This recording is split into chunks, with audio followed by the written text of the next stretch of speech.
Saludos a todos.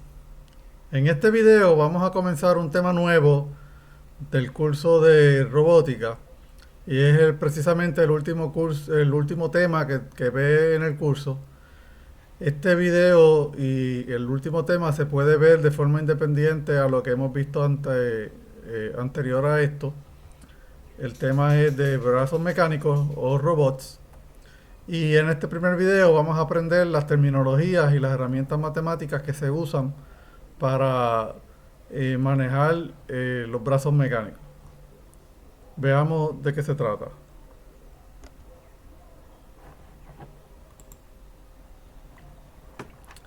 Lo primero que vamos a ver es la definición de robot.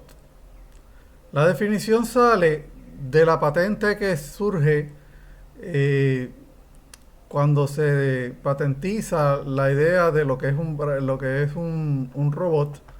La patente es de los Estados Unidos y en aquel entonces hablamos de un manipulador multifuncional programable diseñado para mover materiales, piezas, herramientas y o equipos especializados. Nuevamente esta es la definición que da origen a lo que es la definición de robot. Si usamos esa definición como guía, podemos ver algunos ejemplos de lo que la gente suele llamar robots. Quiero hacer una aclaración y es que todas las imágenes usadas en este video fueron sacadas de sitios que proveen las fotografías de forma gratuita. Eso no implica que las fotografías, el objeto fotografiado no tenga ninguna protección ¿verdad? Comercial. En efecto, aquí tenemos a Arturito, que es el primer ejemplo que vamos a estar viendo hoy. Obviamente el nombre y todo lo demás le pertenece, ¿verdad? En este caso a Disney, que le compró a George Lucas.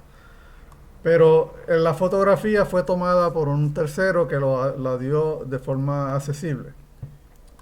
Bueno, habiendo aclarado ese punto, vamos a ver si R2D2 es un robot o no lo es.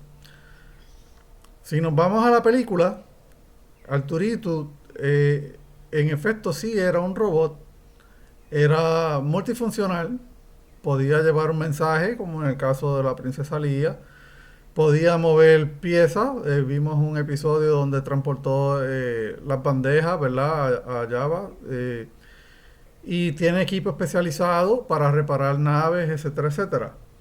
Pero fuera de la fantasía, el mecanismo o lo que se conoce como Arturito, ¿verdad? Pues era un mecanismo controlado a control remoto y, y fuera de eso, pues no tenía tantas herramientas especializadas como lo indica la película. Había mucho efecto especial en él. Así que si seguimos esto, multifuncional, ¿verdad?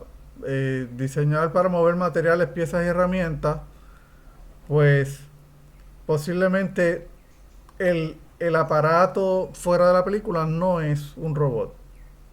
Pudiera serlo. Hay mucha gente que ha imitado a Arturito y le ha puesto diferentes funcionalidades, así que pudiera hacerlo dependiendo de cómo se programa. Un dron.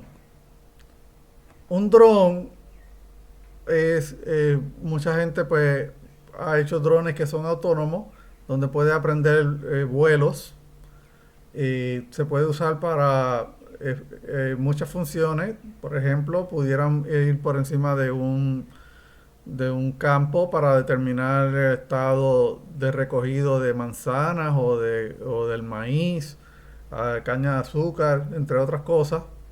Se puede usar para fotografías panorámicas. Se puede usar para hallar personas perdidas. Así que es multifuncional.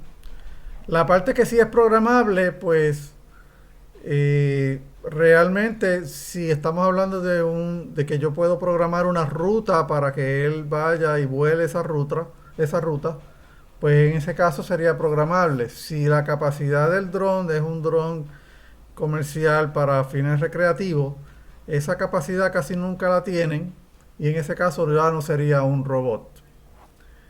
Este otro ejemplo que está a la extrema izquierda es uno de los robots famosos de BattleBot. Son robots, entre comillas, que se usan para pelear en robot contra robot. Y generalmente pues no tienen más ningún uso más que la batalla y son controlados a control remoto. En efecto no están moviendo ningún material ni pieza ni equipo especializado, excepto lo que ellos traigan por sí mismos como herramientas para destruir el robot enemigo. Así que en ese sentido no es programable para hacer otra cosa, así que en este caso mal, un adjetivo malo para un nombre malo para llamarle robot porque no lo es según la definición. Vamos a ver algunos otros ejemplos.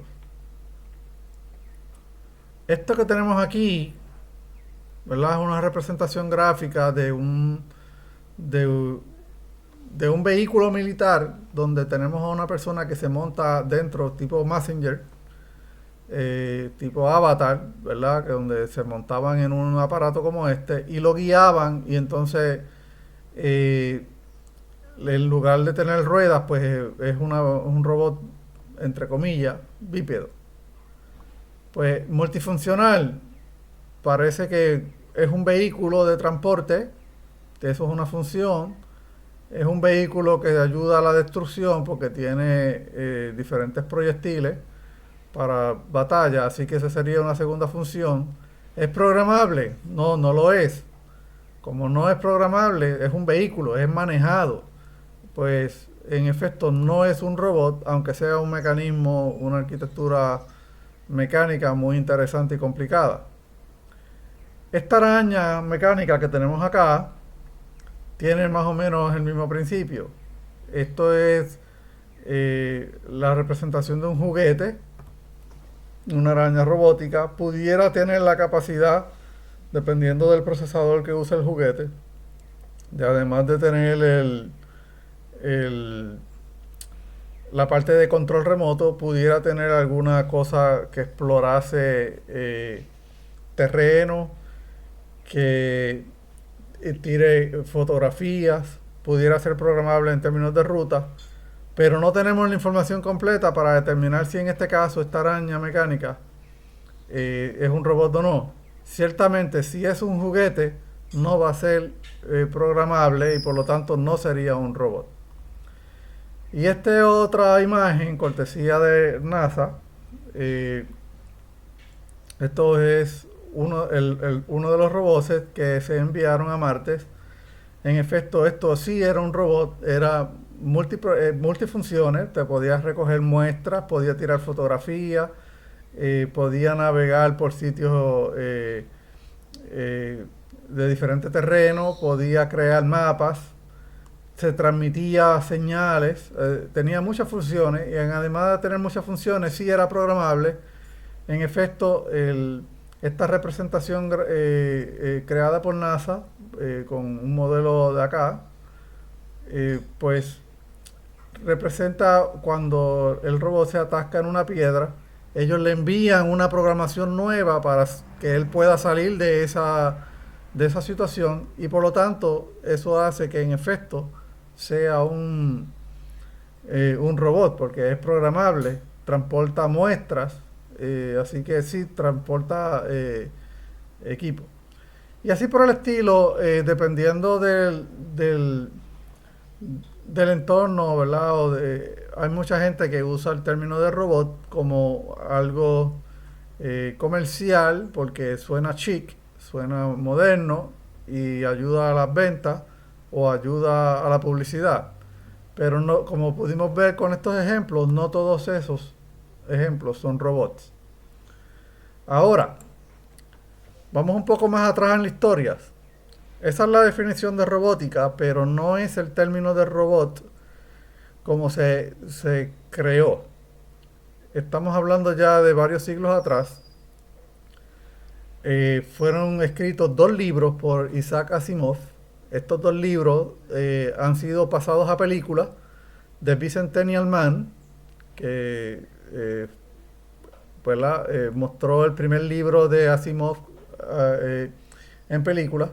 Y la segunda película, el segundo libro, es el de I, Robot, también llevado al cine.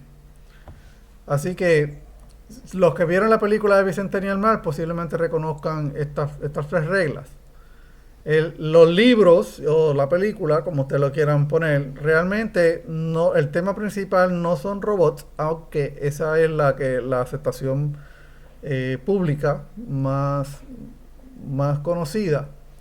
El robot significa esclavo, un sirviente, y naturalmente pues en el libro no querían hablar de un sirviente o de la esclavitud porque era un tema en la época que ya estaba comenzándose a emancipar la esclavitud, así que seleccionan un humanoide mecánico para ilustrar, ¿verdad? Porque el término de sirviente, porque era lo que políticamente era lo más correcto en la época.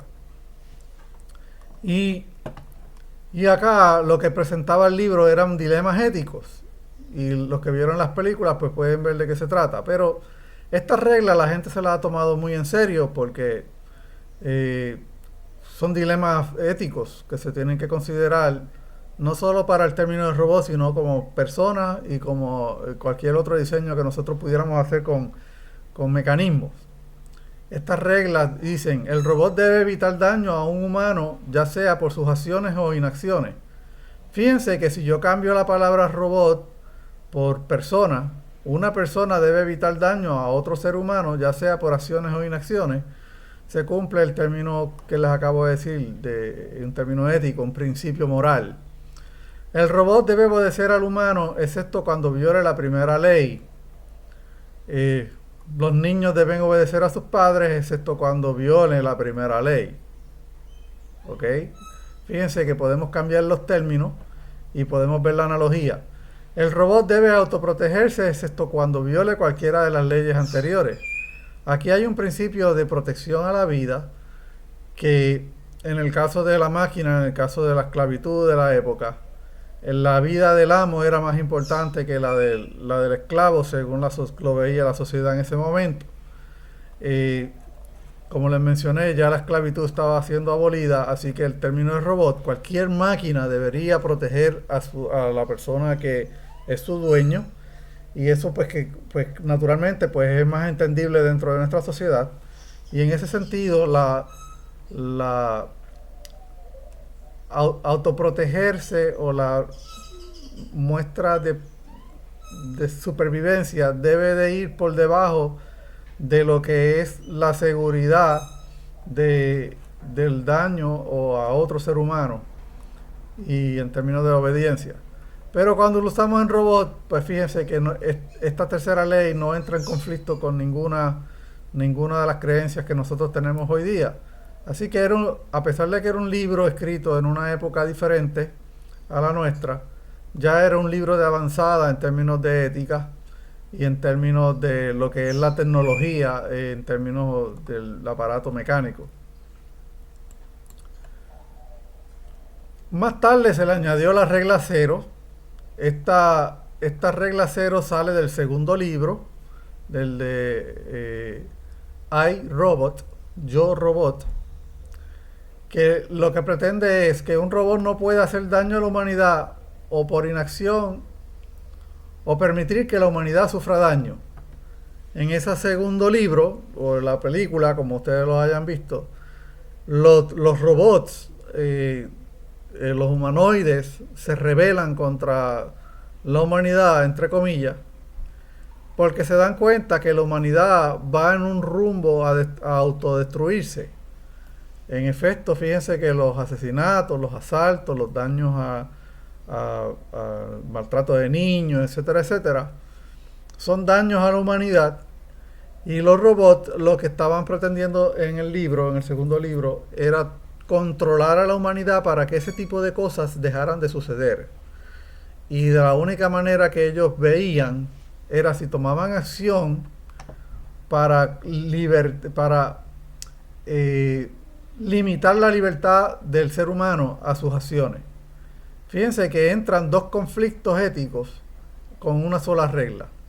Pero esta segunda regla, como les dije, la regla cero, se añade luego del segundo libro. Vamos a hablar de algunas contradicciones, ¿verdad? Porque estas reglas han, han pasado a la historia como reglas. Las hemos aceptado para nuestros diseños de artefactos mecánicos o robots. Y por ejemplo, cuando la milicia entra a hacer un robot de asistencia, esto es un tanque completamente autónomo, no hay seres humanos adentro, lo único que carga este tanque son explosivos y lo que va a buscar, ¿verdad?, es que identifique un blanco, un target en inglés para que no hablemos, ¿verdad?, de prejuicio, un blanco de tiro, ¿verdad? Y entonces dispare hacia donde queremos disparar, en el blanco. Fíjense que esto, si regresamos atrás a la regla, en efecto le hace daño a un humano. Pero ese daño al humano, ¿verdad?, que viola la primera regla, tal vez se hace para proteger a la humanidad de un daño mayor. No lo sabemos, va a depender del operador. Ciertamente, si esto fuera completamente autónomo, entraríamos en un problema ético. Este otro robot, también de hecho por la milicia, y aquí tenemos cortesía, ¿verdad?, del site donde fue bajado, y ambos casos. Este otro robot ya no hace daño a la humanidad. Lo que tenemos es un transporte de equipo. En lugar de tener una mochila sumamente pesada con walkie-talkie, radio para comunicarse, alimento para los soldados, ¿por qué no? Armamento que pueda ser usado por ser humano, rifles, granadas, etcétera, etcétera. Pues en lugar de tener eso en la espalda o sobre el cuerpo del soldado, pues se le asigna un robot de esto al pelotón y ahora esto se puede mover sin que la persona tenga que cargarlo, y el hecho de que sea cuadrípedo pues ayuda a que pase por terrenos donde no hay carretera. Así que esto es para hacer un convoy provisional, ¿verdad?, cuando no hay carretera, de manera que se transporte equipo. En este caso se programa para que siga una señal de radio que va a estar cargada por un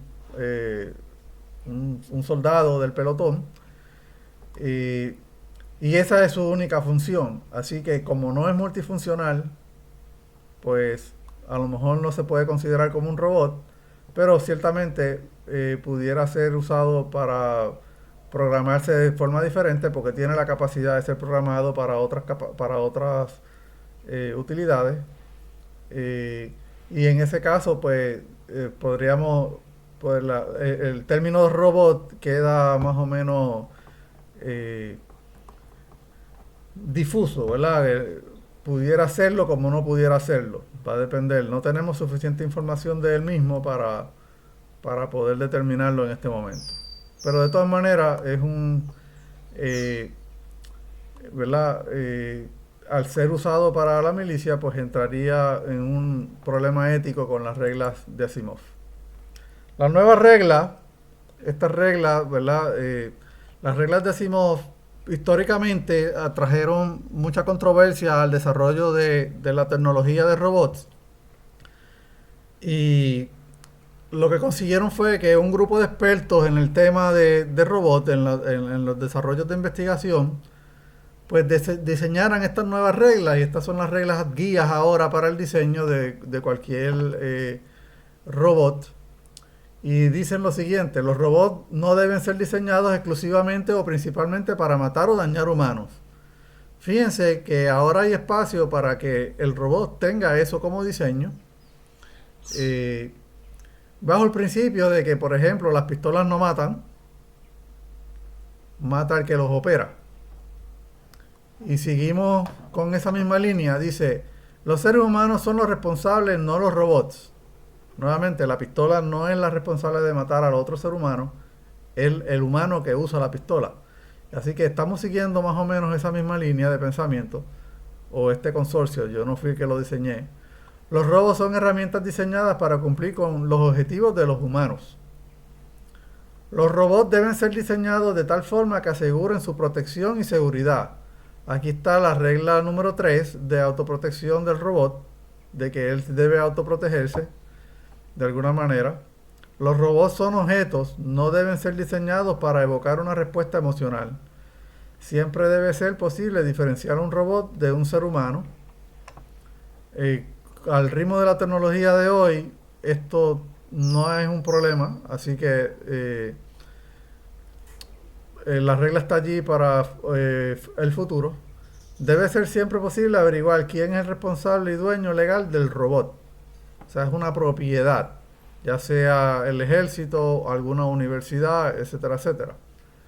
Así que, teniendo esto en cuenta, ahora vamos a hablar un poco de las terminologías que se usan en robótica, ya entrando un poco más a los brazos mecánicos, que es la intención principal de lo que se trata el tema de la robótica. La primera terminología que vamos a usar es espacio o de envoltura. También se le puede poner como envoltura, simplemente envoltura. En inglés, workspace. Es el espacio alcanzable por la herramienta de punta del robot. Fíjense que en esta ilustración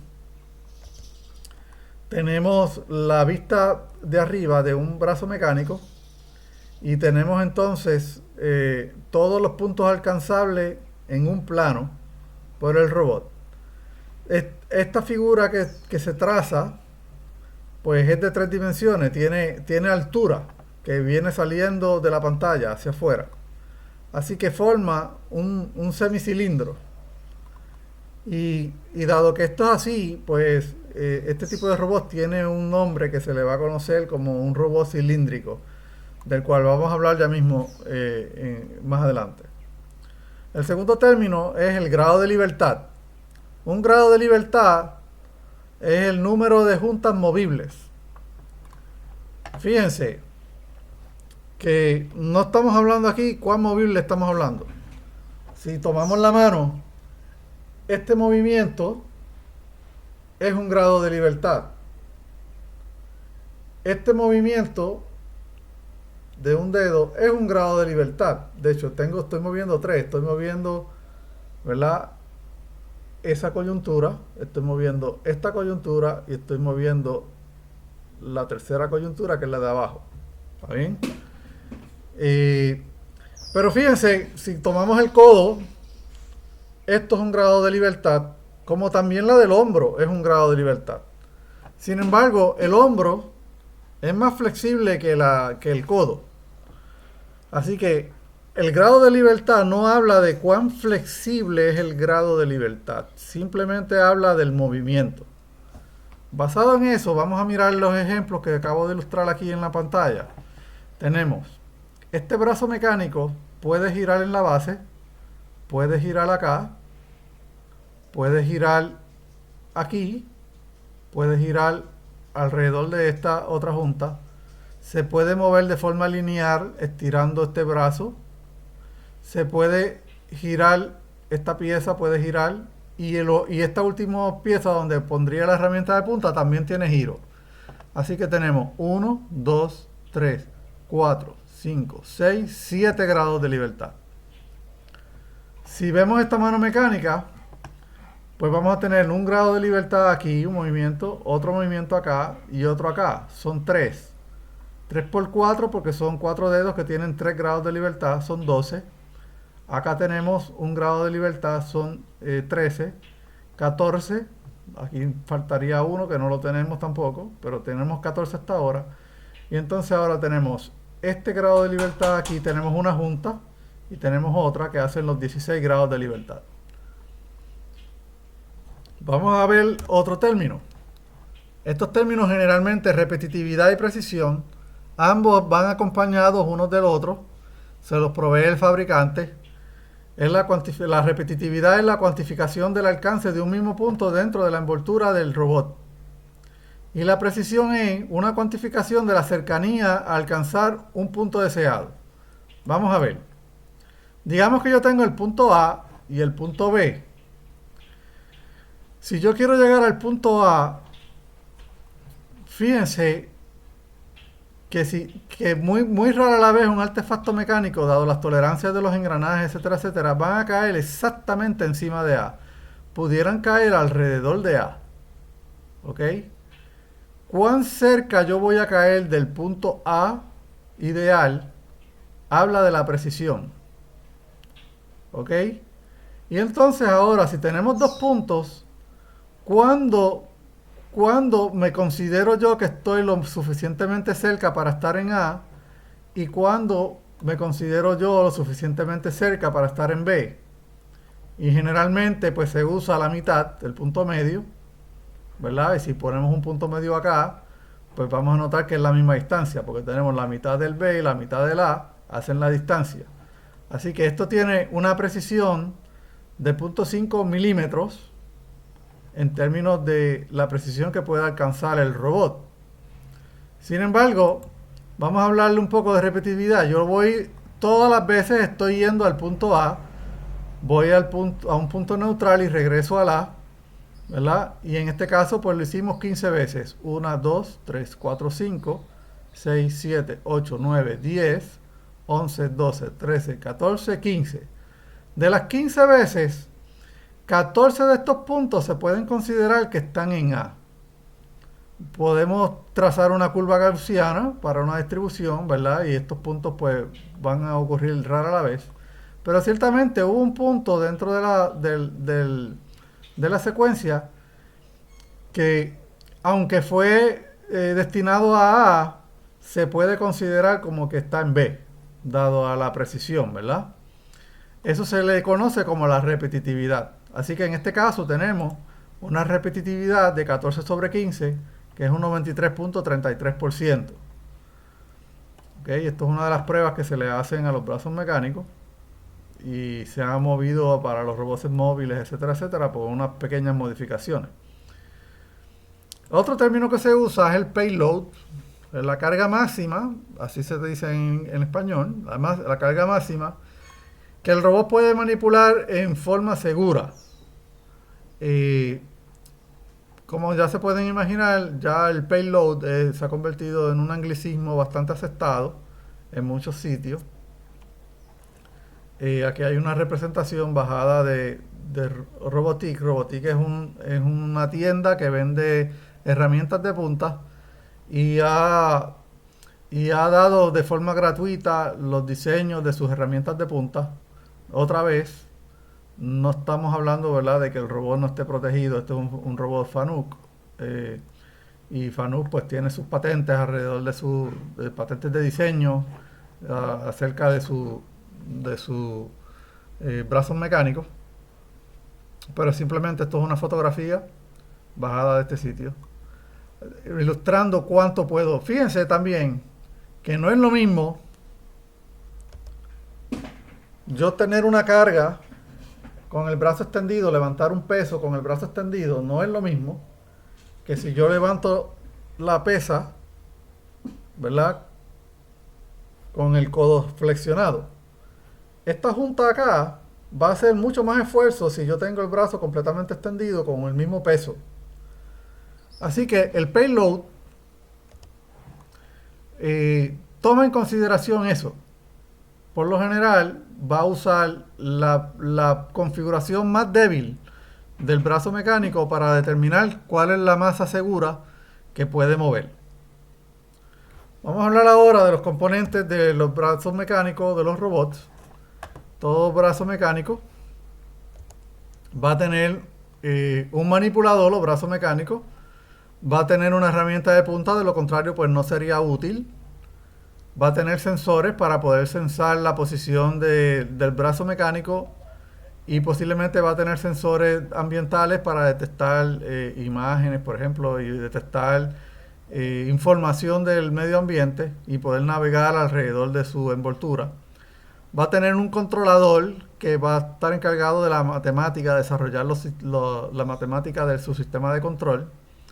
va a tener una fuente de potencia que va a darle la energía a los motores, el motor drive, o a sus actuadores, porque no necesariamente estamos hablando de motores, pudieran ser pistones neumáticos o hidráulicos, y va a haber un terminal de programación. También estas cosas, ¿verdad? El controlador, para poder diseñar el controlador, se hace lo que se conoce como el estudio de kinemática, que es el estudio de la geometría de movimiento de un brazo como una función de tiempo, sin considerar fuerzas ni momentos. Esto simplemente es un asunto de geometría. Y entonces tenemos la kinemática inversa, que es dado un punto determinar si el robot lo puede alcanzar. ¿Ok? Estas cosas se van a utilizar, y vamos a hablar de ellas más adelante en otra presentación, se van a utilizar para poder representar un modelo matemático hacia donde queremos llegar y poder determinar las posiciones deseadas y compararlas con las posiciones actuales. Y entonces, una vez tengamos la diferencia de la deseada versus la actual, podemos desarrollar una acción de control. Vamos a seguir con las partes.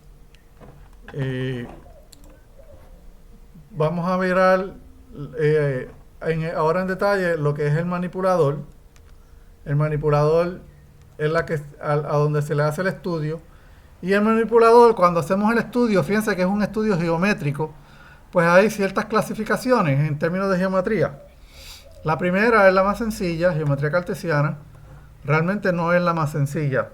La forma natural que el ser humano maneja es la geometría esférica. Fíjense que nosotros hablamos de distancias con respecto al ojo y hablamos de ángulos, porque el ojo es una esfera, el ojo se puede mover hacia arriba y hacia abajo, se puede mover hacia el lado, hacia la izquierda, así que ahí tenemos dos ángulos y tenemos una distancia. Esa es la forma natural de hacerlo, ni siquiera pensamos en ello, pero la matemática, como no las enseñaron inicialmente, pues habla de geometría cartesiana como la sencilla, gracias a Euclides. En este caso tenemos un brazo que se mueve, digamos, en el eje de X, se mueve en el eje de Y otro que se mueve en el eje de Z. Y ahí hacemos, fíjense que los tres ejes principales de movimiento son lineales y eso hace que la geometría del brazo mecánico sea cartesiana. Las ventajas, las envolturas pueden ser grandes.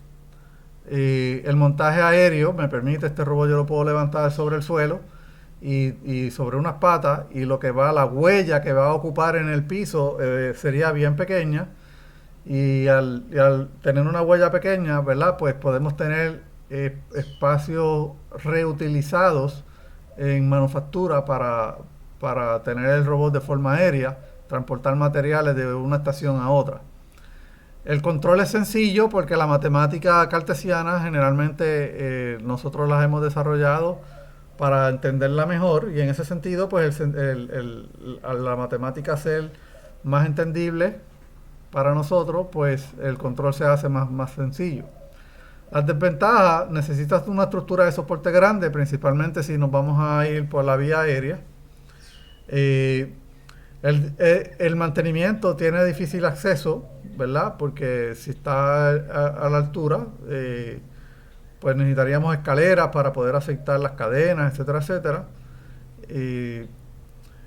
Un mecanismo rotacional, por ejemplo, pues yo no tengo que estar siguiendo los contactos más que en el engranaje. Piense en un mecanismo como el del portón eléctrico de sus hogares. Si usted tuviera que engrasar la cadena, pues tiene que ir a lo largo de toda la cadena. Así que en ese sentido, pues se hace difícil el mantenimiento. Y el ataque de ángulo es limitado. ¿Qué es un ataque de ángulo? Vamos a regresar aquí. El ataque, fíjate que en esta herramienta de punta acá solamente puede llegar desde arriba. Yo puedo tener diferentes puntos de ataque. Vamos a ver esto en una ilustración gráfica de video. Vamos a tomar el video de forma acá. Vamos a decir que aquí yo tengo mi X y mi y estoy ahora accesando con un ángulo de 90 grados. Este brazo mecánico solamente va a poder accesar este punto en 90 grados. Sin embargo, cualquier otro brazo mecánico pudiera estar accesando el mismo punto a diferentes ángulos. Este famoso ángulo que les estoy hablando aquí, donde yo estoy tocando el mismo punto, es lo que se conoce como el ángulo de ataque. Vamos a continuar con la presentación. Tenemos ahora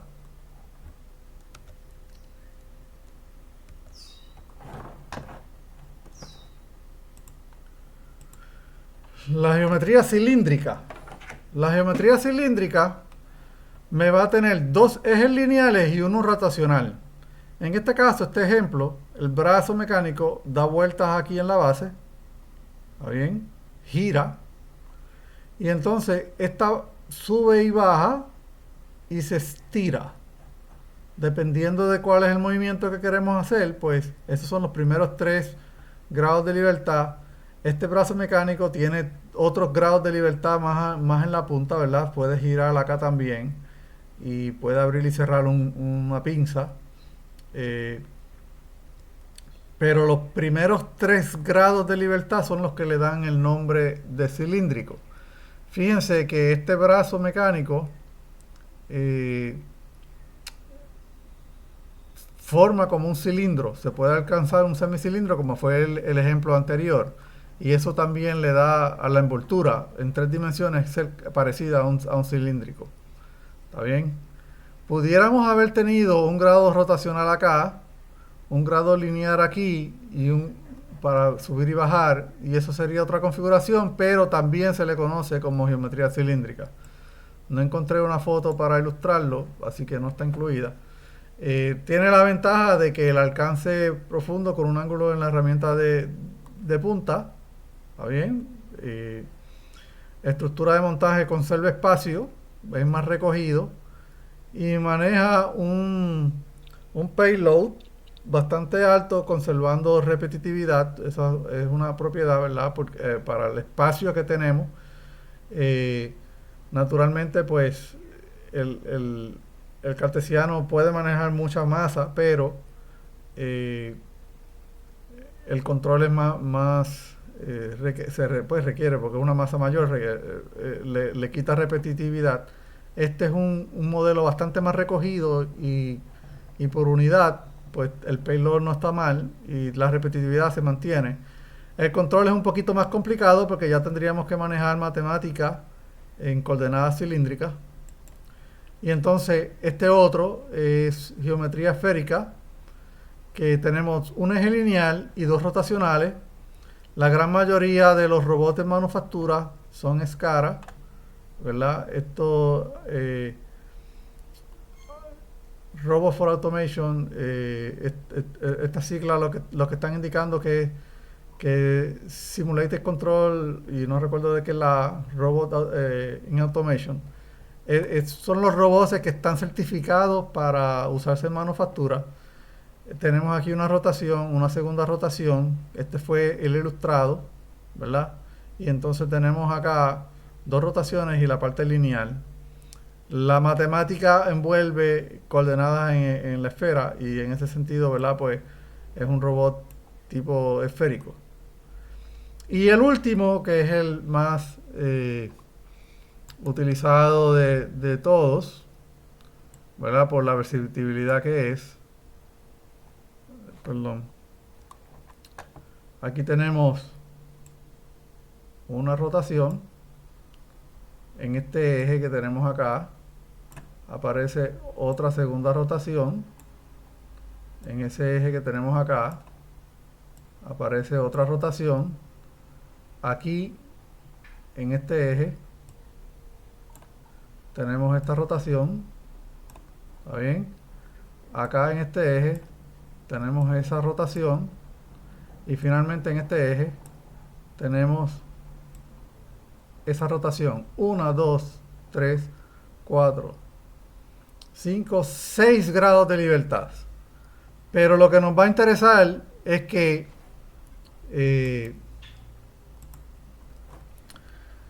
los tres principales son los primeros tres. El de la base, este de acá y ese de allá. Y estos primeros tres le dan el nombre a lo que se conoce como una geometría articulada. Y fíjense que aquí tenemos varios tipos de robots que tienen diferentes herramientas de punta, como son las pinzas. Tenemos uno aquí que puede usar para soldarse y así por el estilo. Taladro. Este no tenía herramienta de punta. Bueno, las ventajas es que alcance profundo con un ángulo en la herramienta de punta. El ángulo de ataque es bien variado. Usted lo puede acceder el mismo punto de diferentes ángulos. La estructura de montaje conserva espacio. El control es bastante más complicado. Ya nos tenemos que mover a la cuarta dimensión en términos de matemáticas, que va a ser un tema de otro video. Y el payload va a ser limitado porque la última junta, la junta que esta principal, esta que tenemos aquí, yo pongo una carga en esta punta, cuando yo estiro el robot a lo largo, obtengo un peso, y esta junta aquí va a tener un torque mayor que el resto de las otras. Así que en ese sentido, pues limita el peso. Fíjense que en el anterior yo tengo una masa acá, pero no tengo un torque que me genera. Tengo una distancia aquí y lo que tengo es un soporte mecánico que me tengo que garantizar que no se me despegue esta unidad de esta. Pero no hay un torque que me obligue a mantener el motor encendido o en control, ¿verdad? Una vez yo alcance la parte mecánica, como es en este caso, ¿verdad? Que aquí aparecería un torque muy malo para la junta como tal. Bueno, vamos a hablar de las herramientas de punta. La más famosa de todas son las pinzas. Las pinzas vienen en diferentes modelos y estilos. Esta viene tipo dedo, ¿verdad? Esta otra también, excepto que esta pues cierra y tiene una limitación. Estas pueden tocar. Estas se pueden tocar también, pero no tienen más juntas. Simplemente pues es una sola pieza que toca. Y esta que es tipo alicate, tipo pinza, tipo tijera, ¿verdad? Que tienen una rotación aquí y una rotación allá. Y pueden cerrar. Y de así por el estilo hay muchas herramientas de pinzas como tal. Tenemos los dedos flexibles. Disculpen. Esta es la mano que habíamos visto antes, ¿verdad? Agarrando una bombilla. ¿Está bien? Y hay otros, no me aparece la foto aquí, ¿verdad? Pero hay otras herramientas de punta que en lugar de tener 5 dedos, pues tiene solo 3. Así que no me salió la foto, pero me disculpo por eso. Tenemos compresores de aire, sprays que se pueden utilizar para pintar. La mayoría de ellos son para pintar. Se pueden utilizar para soplar y sacar basura, ¿verdad? Del área de trabajo. A menos que tenga pintura, naturalmente. Pero son compresores de aire.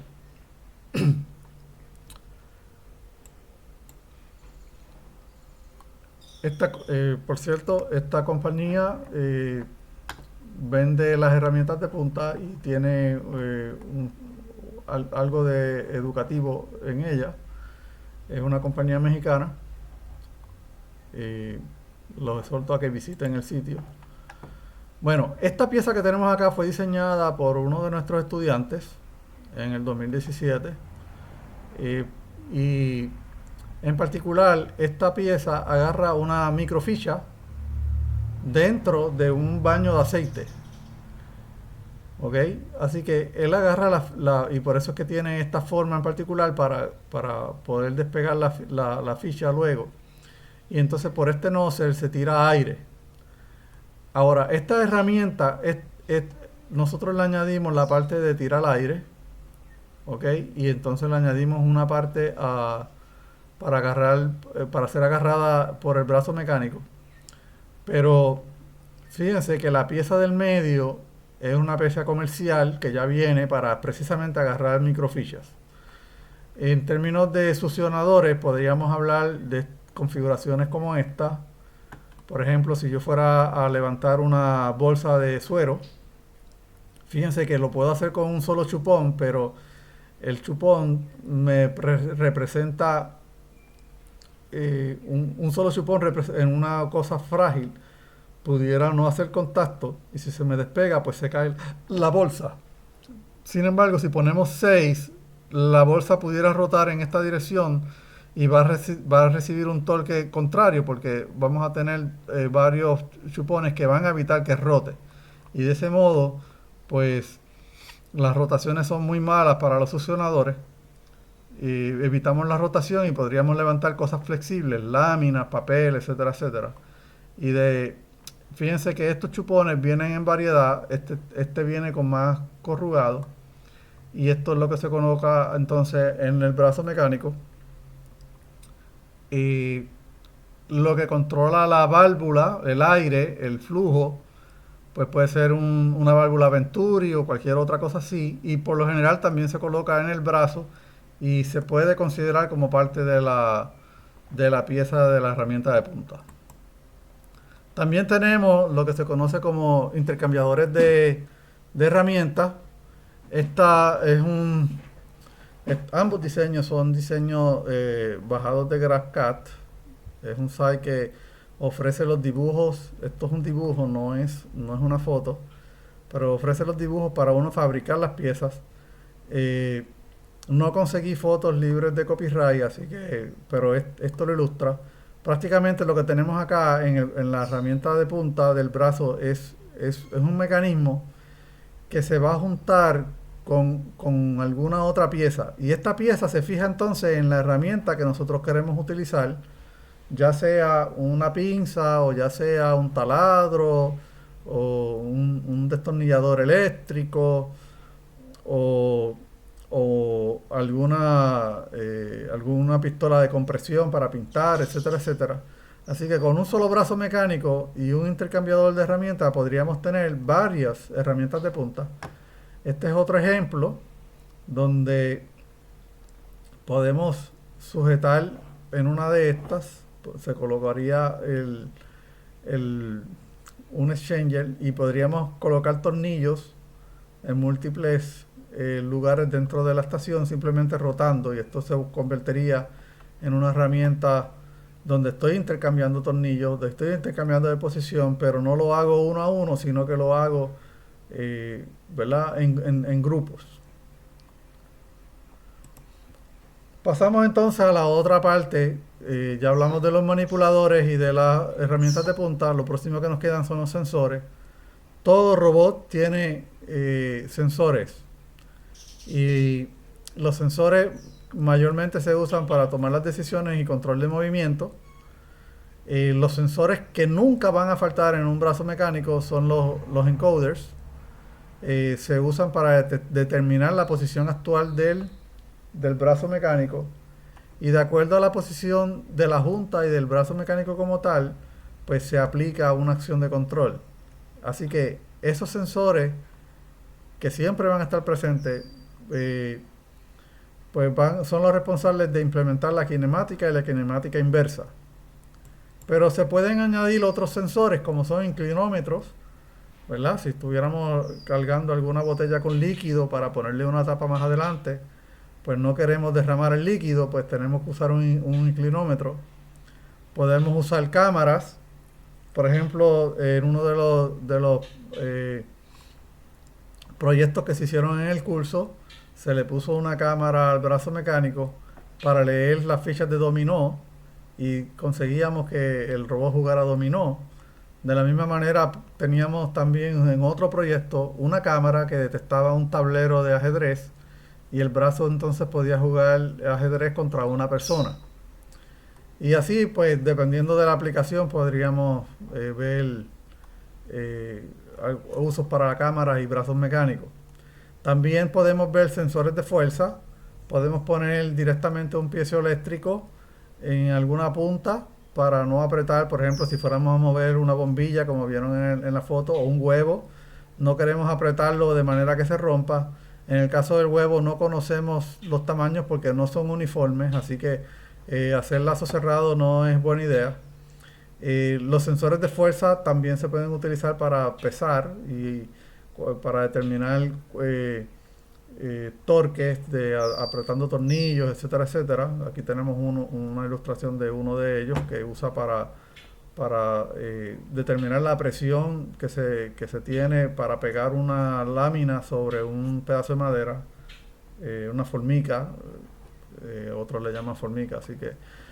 Y los encoders, estos son los encoders que casi siempre tienen, pero también podemos tener estaciones que tengan motores, que tengan encoders, que me ayudan a determinar la posición donde está alguna pieza o por dónde va a ir manejado. Por ejemplo, en una línea de manufactura de automóviles, el automóvil se mueve, ¿ok? Y en lugar de tenerle entonces un sensor de posición a lo largo de toda la vía, pues podemos estar usando un encoder que me determine, tengo un sensor de posición, que es cuando llega el carro a un punto determinado, tengo un encoder, y según se va moviendo el encoder, puedo ir determinando por dónde va la pieza y el brazo mecánico se mueve hacia donde está el vehículo o el chasis. Y así evitamos tener que detener una línea de producción con una masa grande, porque el arrancar una masa grande pues tomaría mucha energía. Y hablando de energía, los motores, los brazos mecánicos usan energía. Generalmente pues esta energía es sacada de un sistema neumático o hidráulico. Estos sistemas son sumamente fuertes, así que si yo voy a levantar masas grandes, pues uno de estos dos es los que debo usar. Lamentablemente son un poco ruidosos. En el caso de los hidráulicos, pues requieren un mantenimiento de cambio de aceite cada cierto tiempo. En el caso del aire, pues necesitamos tenerle filtro al aire, ¿verdad? Para que la humedad no dañe los sistemas. Y el sistema eléctrico es bastante más silencioso. El payload es bastante más limpio también. Se usa mucho en la manufactura de artefactos médicos. Pero las masas que puedan levantar el payload son relativamente pequeños. Aunque hay brazos que levantan bastante peso, pero pues los brazos son sumamente grandes. Así que si usted quiere tener un robot recogido, sin mucho ruido, pues va a tener que sacrificar la masa que puede levantar. Por ejemplo, para levantar microfichas no tienen precio, son sumamente rápidos, no requieren levantar mucha masa y son muy eficientes. Nos movemos entonces al terminal de programación. Generalmente tenemos un controlador. Aquí hay un CAD de un controlador.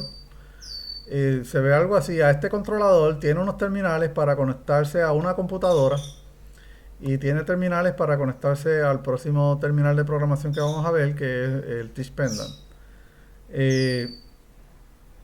Esto que tenemos acá en una computadora, pues tendremos un lenguaje de programación, integramos sensores de adquisición, datos e imágenes, y a través del controlador, que este controlador manejará la matemática de las posiciones y las kinemáticas.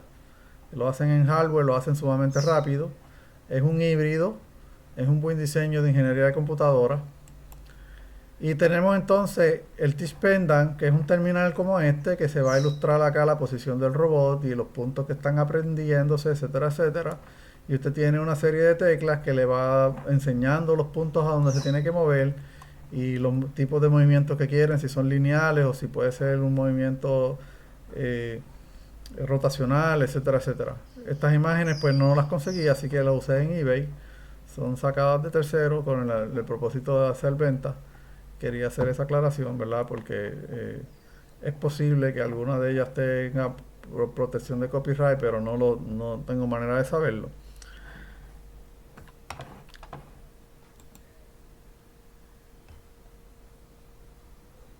Bueno, con esto damos por terminado este video.